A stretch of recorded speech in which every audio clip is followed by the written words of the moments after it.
And welcome, viewers, to the Daily Space Weather. We've got a spectacular CME to cover today, as well as a new active region, a reduction in solar activity, and lots more. So thanks for tuning in to the Smash News Network, least busted name in news. Smasho here, coming at you with another Daily Space Weather. It is the most comprehensive in the known universe. If you're wondering if that coronal mass ejection is headed toward Earth, we'll be covering that later in the video. First, let's take a look at lots of other information here, starting with the northeastern limb. So we've noticed some major filamentary activity also going on around the north solar polar region. Huge crown prominence actually at the moment. We'll get to that later in the video as well. There is the northwestern limb. Let's switch to the southwestern limb. There you have that. That is, by the way, that's SDO continuum plus 304 angstroms. We've got a new likely massive sunspot here about to rise in the southeast. You can see a bunch of activity coming up over the southeastern limb there. We'll keep you posted on that. And by the way, if you want to support the channel with some merch, we've put out some new merch via viewer request. So we do take your requests. If there's some specific piece of merch you'd like us to create, drop us a line in the comments, hit us up on Twitter or something like that. Today's featured product is Because Reasons. Yes, it's a great answer to all kinds of ridiculous questions. Have snappy answers to stupid questions, folks. Remember, folks, there are no stupid questions. There are stupid people. And also remember, ignorance is the root of all knowledge. You can't possibly know something until you do. So if you're wondering why terrible decisions were made, it's because reasons. So you can find the link below the video in the description as well as on our homepage at smashomash.com. So check out our Smasho merch link. Today I'm actually wearing one of the featured products. Today I'm wearing the Galactic Federation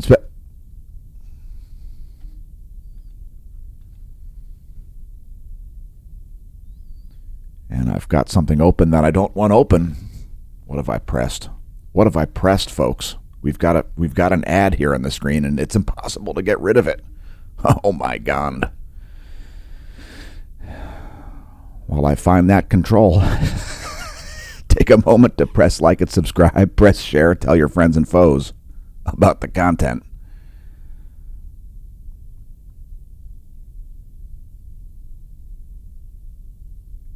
Ah, yes. We've got our business card on the screen now where we don't want it. All right. Great. Please bear with me during these technical difficulties. What is it? How do I get rid of it? And what's the keystroke combination? That's the real question, folks. That is the real question. Well, that's me, so it's not that one. That's my audio, so it's obviously not that one. It's not the star field. It's not the galactic core. What the hell is it? There we go. All right, let's get back to talking about the merch.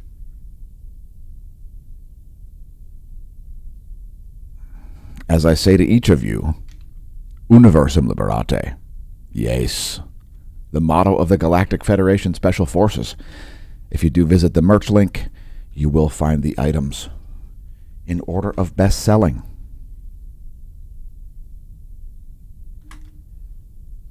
Wow, what is going on? Jeez. Ah, the dangers of live streaming, folks.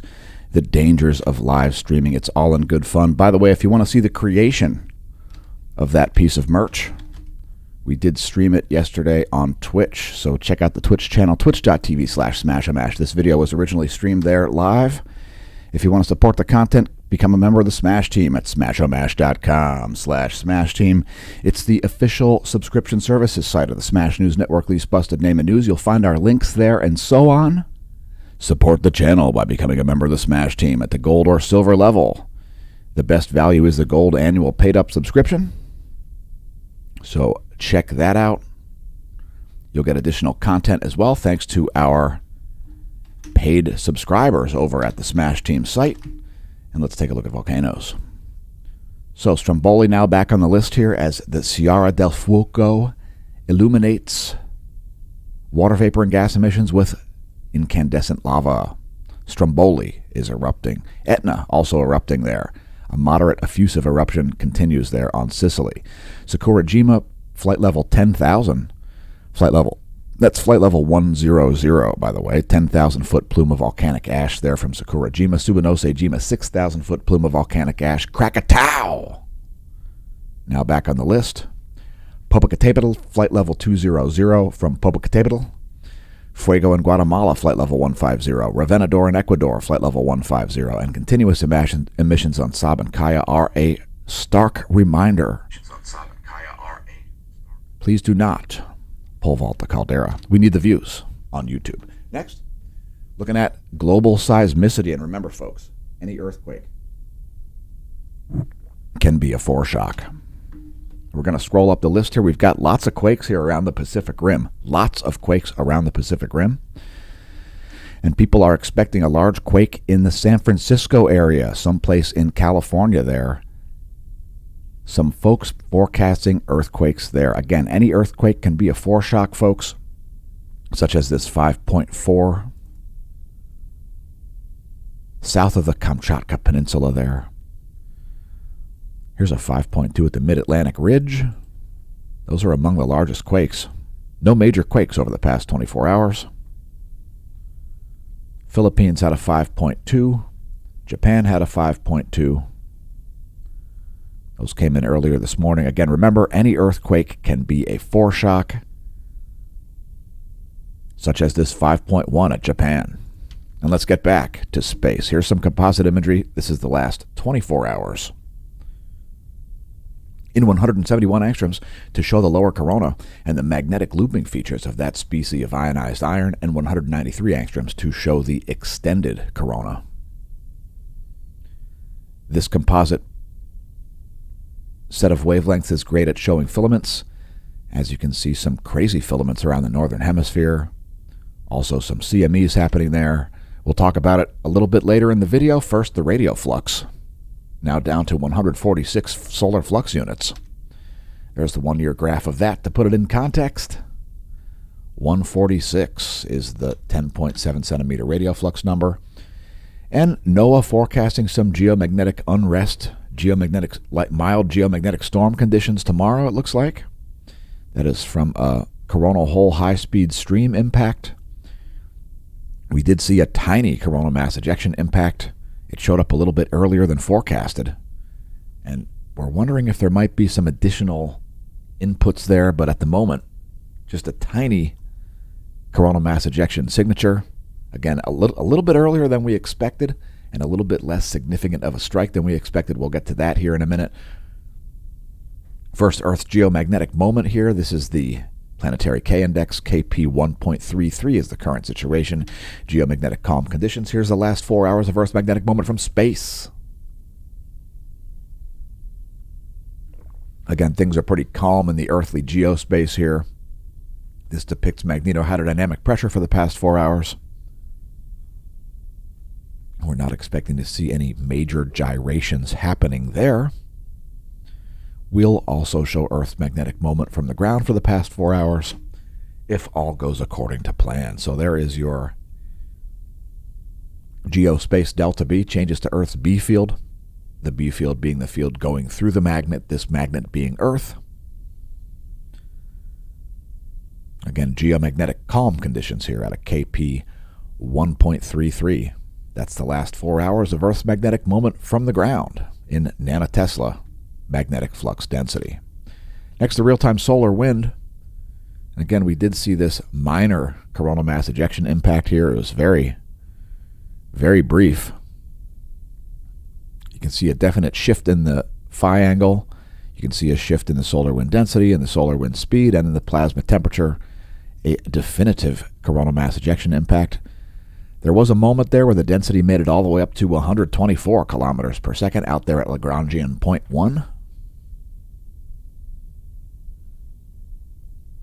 And we've seen a ramping down of the solar wind speed here from over 600 kilometers per second down to less than 400 kilometers per second. That's the current state of affairs, about 377 kilometers per second for the solar wind speed. Solar wind density, about 2.7 protons per cubic centimeter. The rest of that is unremarkable. Next, looking at magnetic data. There are your GOES magnetometers, fairly smooth here over the past 3 days, despite a high-speed coronal hole wind stream. And let's take a look at Earth's heliospheric current sheet environment. There's our top view ecliptic plane field plot showing the polarity of the solar plasma. Earth remains in a south pole current sheet. I believe a north pole current sheet may start showing up here soon. There is a little bit of magnetic uncertainty on the east side of the closest star, in my opinion. Next, here's our line of sight field plot as we transition to coronal holes and sunspots and energetic particles and solar flares. Let's move to coronal holes next. So here's our coronal hole line of sight plot, solar B field in blue, south pole oriented coronal holes in red, north pole oriented coronal holes in green. And we've got a large portion of the south solar polar field here currently pointed toward Earth. You see all those red areas? That is south solar polar field coronal hole material area, I should say. And here is the view from SDO.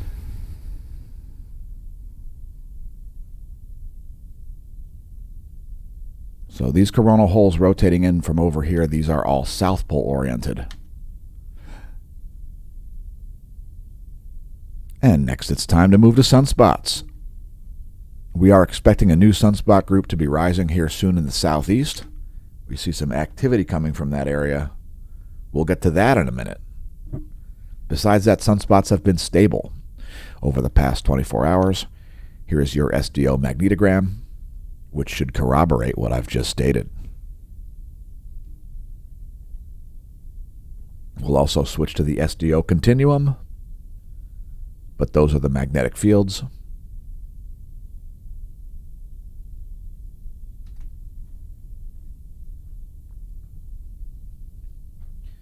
And there's the SDO continuum. Again, quite stable here. Lots of sunspots there, but no major changes happening to those sunspots.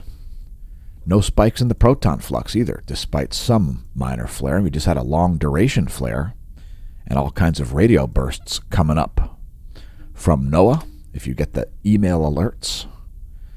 And we see this long C-class flare, this long duration flare, just finally subsiding here. It was about a C4 class solar flare. And if you enjoy the content, press like, subscribe, share, etc. Tell your friends and foes about us. Check our playlists. If you haven't seen our playlists, we do content besides space weather and meteorology videos. And it's not just science-based, it's mostly science-based. There are also product reviews. Driving, riding, pro tips, do one thing. Don't forget the 12 days of Smashmas. If you haven't heard the original music we uploaded on the first 12 days of December. If you haven't checked the links below the video, check those out. You can save some cash by using our link on the Hemp Lucid shop. Save some money by using the promo code SMASHOMASH10 or shop via our link. It is also on the homepage at smashomash.com. And of course, let us know if you've used any of the products. We're always interested in your testimonials. Thanks to everybody who's picked up some life solutions there from the Hemp Lucid shop. All right, next we'll look at flaring here. This is the 94 angstroms wavelength from SDO. It looks like those flares actually came from this southern group down here. At least some of them did.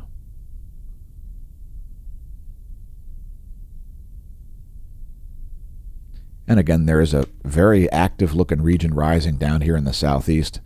I think that's the most interesting area here. We don't usually look at stereo A's imagery. It's more interesting and more relevant to the physics to attempt to forecast.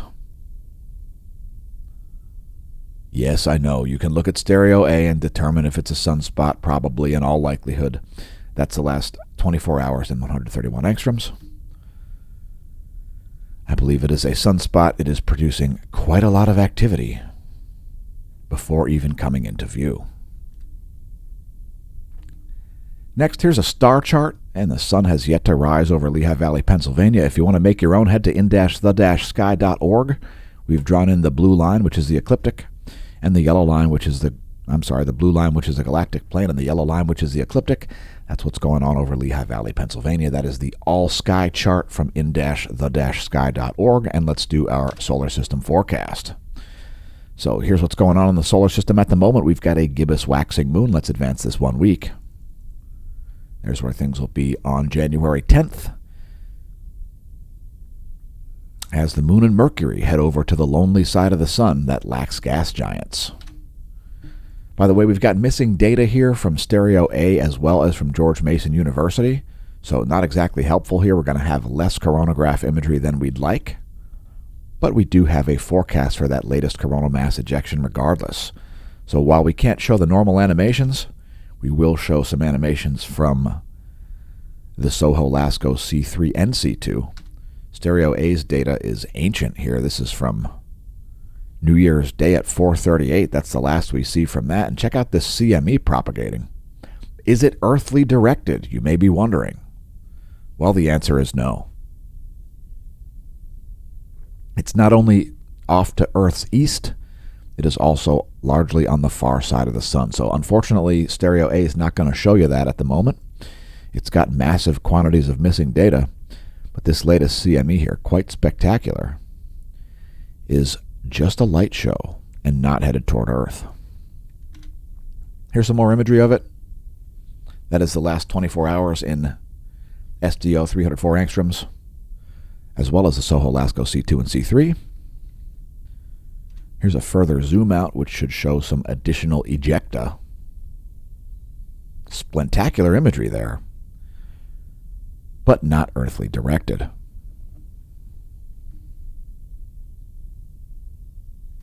Moving on to filaments, and check out the filaments around the North Polar region.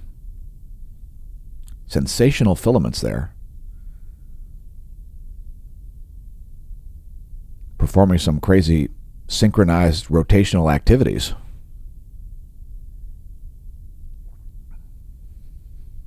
It is a solar crown prominence. And let's take a look at filaments here from Cerro Tololo. We've got a huge number of filaments here on the Earth-facing portion of the solar disk. Filaments down here, filaments, huge filament here, filament over here. And more prominence is rising, crown prominences, lots of stuff going on. Likelihood of coronal mass ejections, nearly 100%.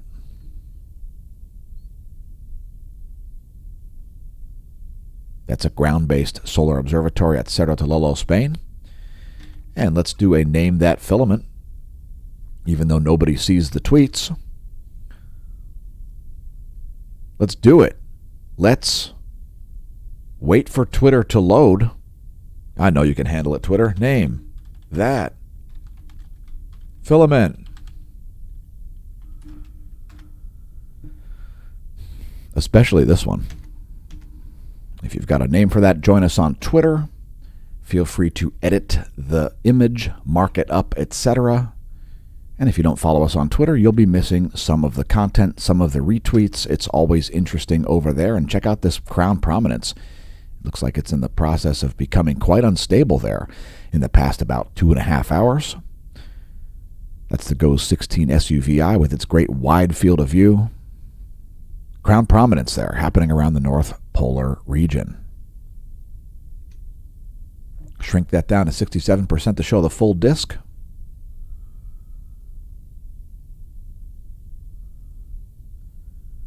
And we will be streaming that later today as that propagates. Twitch.tv/Smashomash. And here's the last 24 hours. We've added 171 angstroms to this SDO imagery, which brings us to our bonus features segment. Starting out with charging hazards here. We do have some internal charging hazards over the Indian Ocean, Southern Africa, and Australia, also the westernmost Pacific. Those high-energy electrons making it inside of spacecraft, those are only minor charging hazards, however. Here is your GOES electron flux for the past 3 days, making it well into warning territory there, but a little bit lower levels than yesterday for the past 24 hours. I should say lower than 2 days ago. Anyway, you can see the last 24 hours was lower than 48 hours ago. There is the NOAA forecast for relativistic electrons, and they are indeed spot on with this most recent forecast. The green boxes are the forecast, the yellow diamonds are the observations. There's the one-year chart to put the relativistic electrons in context. And let's take a look at the F layer of the ionosphere, since we've been seeing ongoing anomalies. The F layer of the ionosphere here, located at about 300 kilometers of altitude, this is the vibrational frequency therein. It's the bridge between Earth and space in many ways. And we've been repeatedly showing on the channel for the last few weeks the movement of the South Atlantic anomaly, which seems to have left the South American continent entirely and moved into the South Pacific. Let's rename it. It's now known as the South Pacific anomaly. So once again, it used to be up here, and now it's down here. And you'll be able to see by the anomalygram imagery right where that second dot is, right there.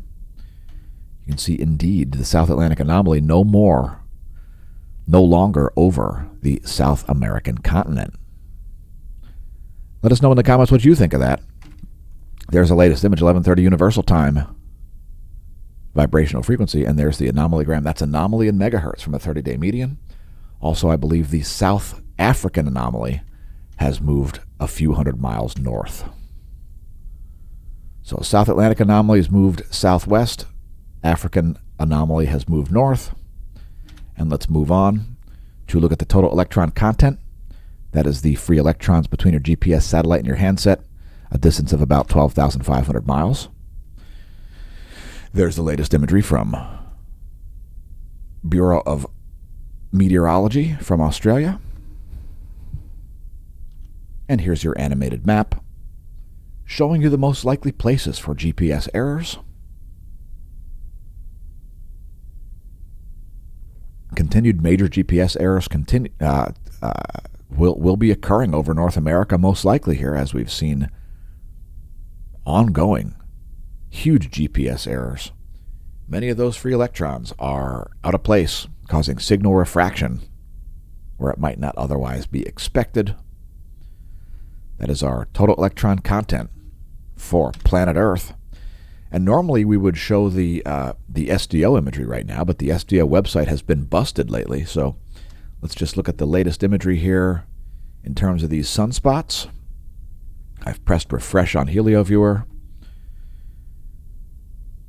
And we're looking at SDO continuum. So these sunspots are quite large. They are quite magnetically complex.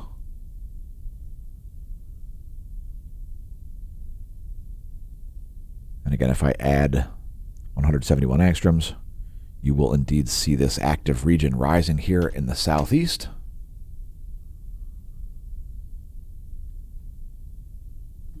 And before we get to meteorology, take a moment to improve your health by becoming a member of SureMed. If you haven't done so, check it out. Links below the video, as well as on the homepage at smashomash.com. And welcome to the Neo Renaissance.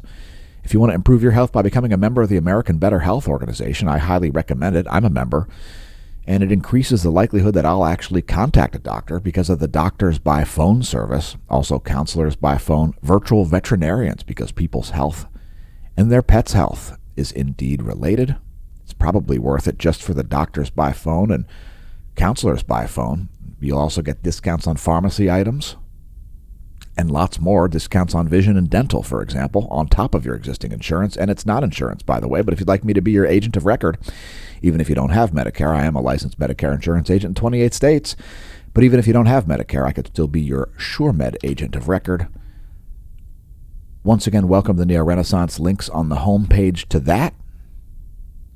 In 2019, a crack YouTube unit was sent to social media prison for a crime we didn't commit. We promptly escaped a maximum security social media stockade to the internet underground, where we survive as producers of fortune. If you have a problem, if no one else can help, and if you can find the content, maybe you can hire the Smash Team.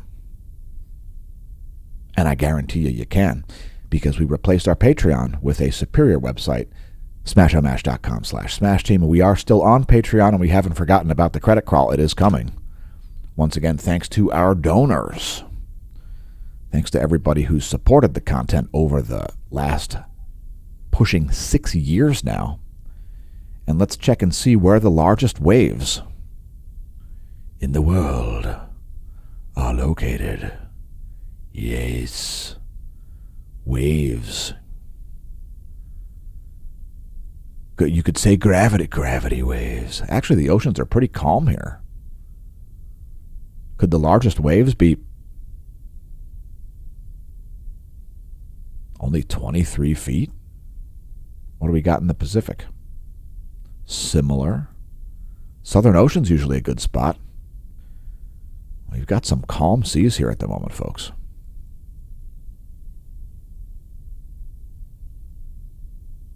Not many huge waves currently being generated. All right, so let's take a look at, here is our surface wind scenario for the east. You've got a double low pressure there on the western portion of Australia. Here is the jet stream scenario. We've got some backward jet stream here over the equatorial Oceania region there. Places like Papua New Guinea and Indonesia.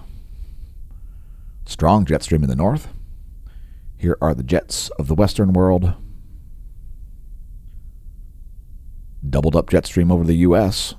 Tripled up jet stream over North America as a whole. Here are the surface winds of this side of the planet. Surface winds of the central world are looking like this. And thanks for leaving comments, Bruce.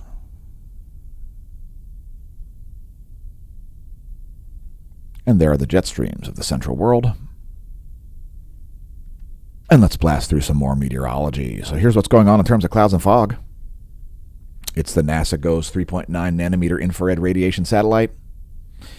It's too dark to use the visible, so we use 3.9 nanometers. Since water emits radiation, here's what's going on in terms of clouds and fog. Here's our weather.gov map. If your county's lit, click your county. We've got some tornado watches and severe thunderstorm warnings. Again, if your county's lit, click your county on weather.gov. It's foggy in northern Florida. And it's very stormy in Louisiana, Arkansas, Mississippi. Gonna move into Tennessee, Kentucky. Also some flood watches there. Again, if your county's lit, head to weather.gov and click your county. Avalanche watches there in places like Utah and Colorado. And heavy precipitation striking California. Next, let's check out our GFS pressure and precipitation forecast. Again, severe storms here at the moment, especially in Arkansas. And heavy precipitation here continues in California. Also some ice there on the map. That's a 72-hour GFS pressure and precipitation forecast. Here is our GFS 72-hour total accumulated snow depth change in inches. Yowzers, another 4 feet of snow there coming to California.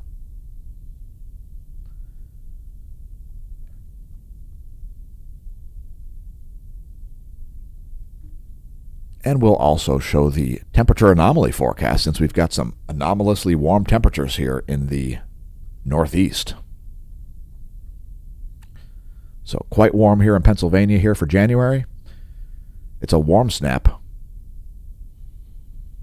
That is temperature anomaly in degrees Celsius for the next 72 hours based on the same GFS model.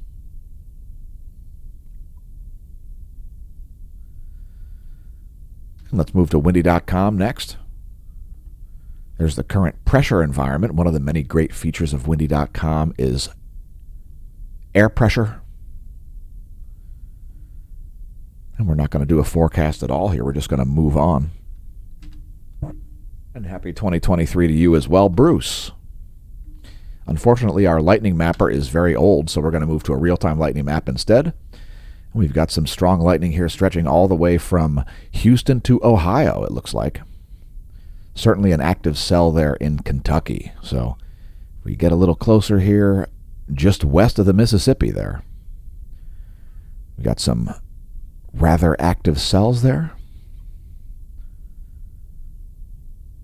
There are indeed some active cells.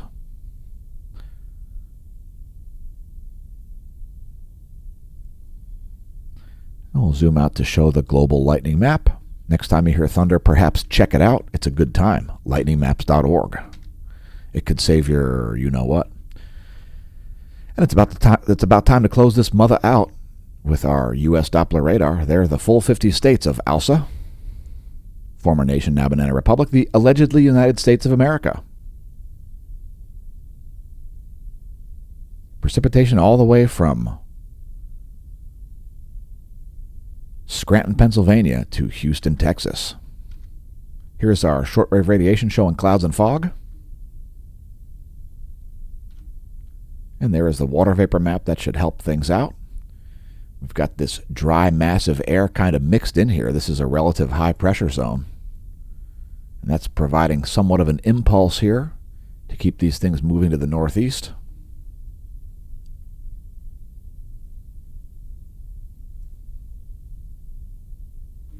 We've got this strong low here over Nebraska at the moment. Here's your recap.